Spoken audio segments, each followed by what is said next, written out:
हरियाणा की राजनीति में इस बार का विधानसभा चुनाव कुछ ऐसा मोड़ लेकर आया जिसकी कल्पना किसी ने नहीं की थी। हरियाणा के आदमपुर विधानसभा क्षेत्र में भव्य बिश्नोई, जो भजनलाल परिवार की विरासत के उत्तराधिकारी माने जाते हैं, को एक करारी हार का सामना करना पड़ा। इस हार ने न केवल आदमपुर की राजनीति को हिलाकर रख दिया, बल्कि पूरे हरियाणा के राजनीतिक परिदृश्य में भी हलचल मचा दी। इस क्षेत्र में ऐसा पहली बार हुआ जब भजनलाल परिवार का कोई सदस्य चुनाव हारा हो, और इस बार यह हार हुई पूर्व आईएएस अधिकारी चंद्र प्रकाश के हाथों। आदमपुर, जो लंबे समय से चौधरी भजनलाल और उनके परिवार की राजनीति का केंद्र रहा है, ने पिछले 57 सालों से अपनी जड़ों को इतनी गहराई तक फैलाया था कि उसे कोई हिला नहीं सकता था। यहाँ भजनलाल परिवार की पकड़ इतनी मजबूत थी कि कोई उनके खिलाफ खड़ा होने की हिम्मत भी नहीं कर पाता था।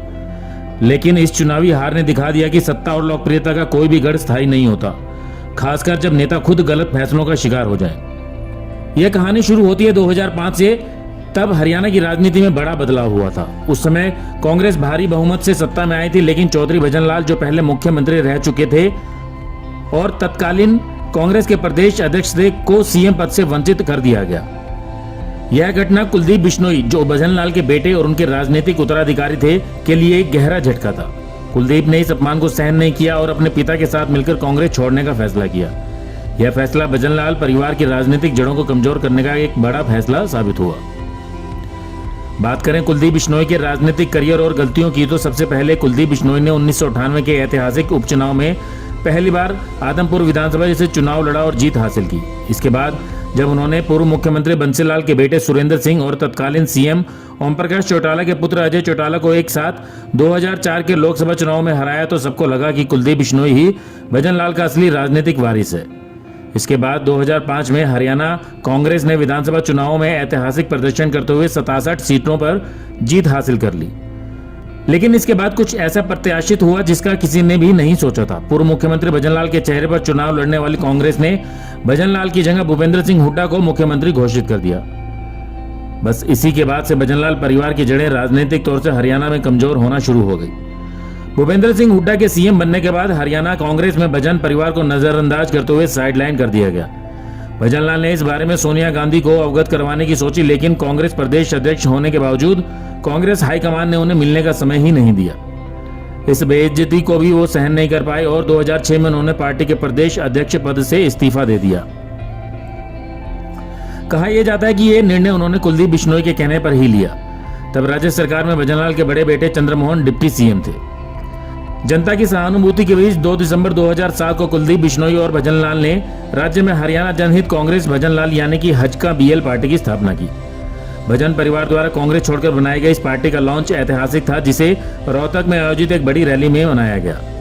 जानकारों का कहना है कि इतनी बड़ी रैली रोहतक के इतिहास में पहले कभी नहीं हुई थी, जिसमें लाखों लोगों ने भाग लिया और उन्होंने तब भजनलाल व कुलदीप बिश्नोई की नई पार्टी हजका के प्रति अपना समर्थन व्यक्त किया। एचजेसी की स्थापना के साथ भजनलाल और कुलदीप बिश्नोई ने हरियाणा के लोगों की आकांक्षाओं को पूरा करने और राज्य के विकास के लिए काम करने का वादा किया। इसी बीच 2008 में ऐसा कुछ हुआ जिसने भजनलाल परिवार को हिलाकर रख दिया। भजनलाल के बड़े बेटे चंद्रमोहन ने अपना धर्म छोड़कर मुस्लिम धर्म अपनाने की घोषणा कर दी। चंद्रमोहन ने मुस्लिम धर्म अपनाते हुए अपना नाम चांद मोहम्मद रखा और अपनी प्रेमिका अनुराधा बाली, जो उस समय असिस्टेंट एडवोकेट जनरल होती थी, के साथ शादी करने के लिए मुस्लिम धर्म अपनाया। अनुराधा बाली ने अपनी जॉब छोड़कर खुद मुस्लिम धर्म अपनाया और अपना नाम फिजा रखा। फिजा और चांद मोहम्मद ने तब शादी कर ली, लेकिन ये शादी ज्यादा लंबी नहीं चली और दोनों में तलाक भी हो गया। इस प्रकरण के बाद चांद मोहम्मद उर्फ चंद्रमोहन को अपने डिप्टी सीएम पद से इस्तीफा देना पड़ा, क्योंकि तब उनके पिता भजनलाल ने उन्हें अपने परिवार से बेदखल कर दिया था। तब से लेकर आज तक कुलदीप बिश्नोई और चंद्रमोहन की राहें अलग अलग हो चुकी हैं। अब वापस आते हैं हरियाणा में राजनीतिक परिदृश्य के ऊपर। तो 2009 के विधानसभा चुनाव से पहले कुलदीप बिश्नोई ने बहुजन समाज पार्टी से गठबंधन करने का ऐलान किया, लेकिन चुनाव से ऐन पहले गठबंधन तोड़ भी दिया। विधानसभा चुनावों में कुलदीप बिश्नोई के नेतृत्व में पार्टी ने 9.9% वोट शेयर के साथ शानदार प्रदर्शन किया और कुल 6 सीटें जीती। इस जीत ने पार्टी को राज्य में मान्यता दिलाई, जो राष्ट्रीय दलों बीजेपी और बीएसपी से भी बड़ी उपलब्धि थी। लोकसभा चुनाव में भी पार्टी सिंबल पर भजनलाल ने हिसार सीट से जीत हासिल की, मगर इसके बाद कुलदीप बिश्नोई अपने 5 एमएलए को नहीं संभाल सके और 5 विधायकों ने कांग्रेस को समर्थन दे दिया और सरकार में शामिल हो गए। 2009 के चुनावों में कांग्रेस को केवल 40 सीट मिली थी, जिस कारण पार्टी सरकार नहीं बना सकती थी, लेकिन हजका के 5 बागी विधायकों ने कांग्रेस को 5 साल प्रदेश की सत्ता में काबिज रखा। इसी बीच कुलदीप ने हरियाणा सरकार की SCZ पॉलिसी का जमकर विरोध किया और चंडीगढ़ में पुलिस के डंडे भी खाए। जननायक चौधरी भजनलाल के 2011 में असमय निधन के बाद हिसार लोकसभा सीट खाली हो गई। उसी वर्ष हिसार लोकसभा उपचुनाव हुआ और कुलदीप बिश्नोई ने INLD के अजय सिंह चौटाला को हराकर यह सीट जीती। इस त्रिकोणीय मुकाबले में कांग्रेस के उम्मीदवार जयप्रकाश, जो 3 बार सांसद रह चुके थे, अपनी जमानत भी नहीं बचा सके। राजनीतिक विश्लेषकों ने कुलदीप बिश्नोई को क्षेत्रीय राजनीति के नए युग का आर्किटेक्ट बताया, जिन्होंने न केवल पुराने नेताओं को हराया बल्कि अन्य नेताओं के लिए एक नई राह बनाई। मगर कुलदीप अपनी इस राजनीतिक कद को संभाल नहीं पाए। 2011 में ही कुलदीप ने भारतीय जनता पार्टी के साथ गठबंधन करके लोकसभा उपचुनाव लड़ा था। उसके बाद 2014 के आम चुनाव में इसी गठबंधन के तहत चुनाव लड़े गए, लेकिन कुलदीप बिश्नोई की पार्टी हजका को गठबंधन के तहत दी गई एकमात्र सीट हिसार पर हजका गठबंधन के बावजूद जीत दर्ज नहीं हो पाई। कुलदीप बिश्नोई यहां से जननायक जनता पार्टी के उम्मीदवार दुष्यंत चौटाला से चुनाव हार गए।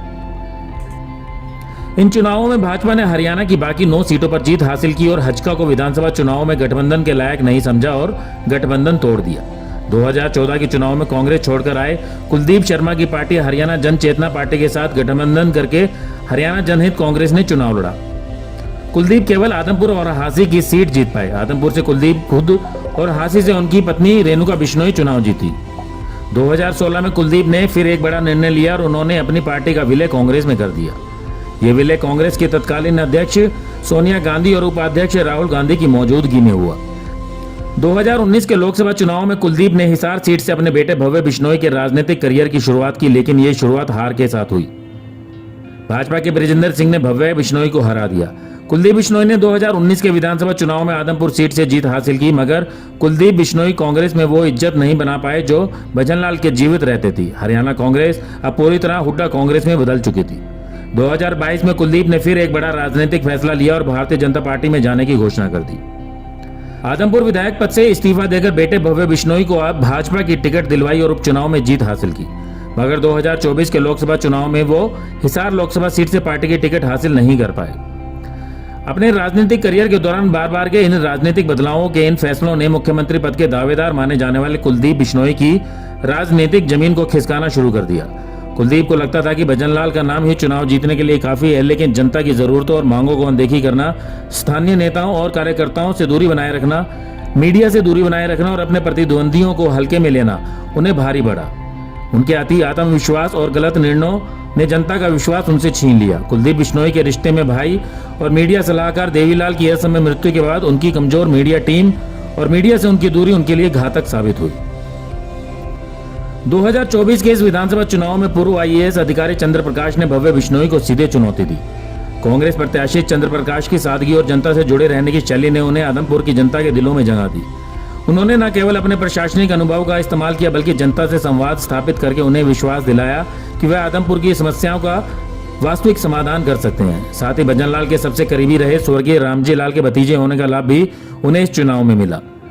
वहीं कुलदीप बिश्नोई ने आदमपुर की जनता की नाराजगी को काफी हल्के में लिया और साथ ही केवल अपने समुदाय के लोगों के भरोसे चुनाव लड़ा।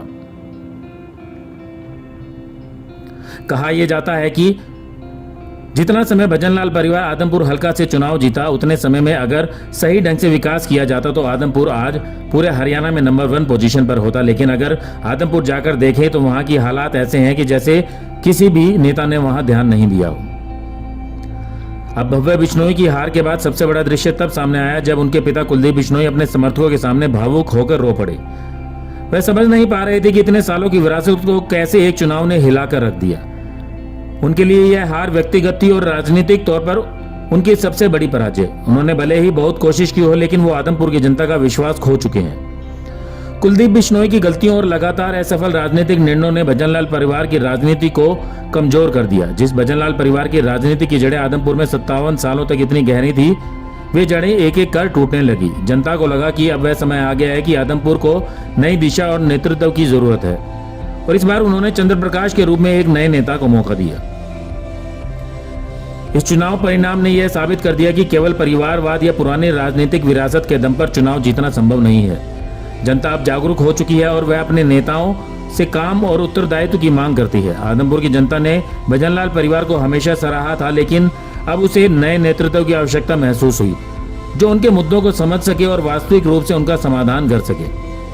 हिसार के बाद अब भजनलाल परिवार के सामने एक बड़ा सवाल खड़ा हो गया है। क्या कुलदीप बिश्नोई और उनका परिवार इस झटके से उबर पाएगा? क्या वे अपनी गलतियों से सबक लेकर राजनीति में वापस कर पाएंगे? आदमपुर की जनता का विश्वास फिर से जीतना उनके लिए सबसे बड़ी चुनौती होगी। वहीं चंद्र प्रकाश के सामने यह जिम्मेदारी होगी कि वह जनता की उम्मीदों पर खरा उतरे और आदमपुर को एक नई दिशा प्रदान करें। सुनने में यह भी आ रहा है कि कुलदीप बिश्नोई अपने बेटे के राजनीतिक करियर के लिए नलवा विधानसभा सीट से जीते अपने दोस्त रणधीर बनिहार से इस्तीफा दिलवाने की सोच रहे हैं। वो नलवों में उपचुनाव करवाकर अपने बेटे को विधानसभा भेजना चाहते हैं, लेकिन राजनीतिक जानकार मान रहे हैं कि कुलदीप ने यह निर्णय लिया तो वो उनके राजनीतिक करियर का एक और आत्मघाती निर्णय होगा जो उनकी राजनीति को मिट्टी में मिलाने का काम कर सकता है। वहीं हरियाणा की राजनीति के इस उलटफेर ने एक बार फिर साबित कर दिया है कि राजनीति में कुछ भी स्थायी नहीं होता। जनता की आवाज सबसे महत्वपूर्ण होती है और जब जनता बदलाव चाहती है तो कोई भी राजनीतिक परिवार कितना ही मजबूत क्यों ना हो उसे झुकना पड़ता है। ब्यूरो रिपोर्ट, नई ताजा न्यूज, हिसार।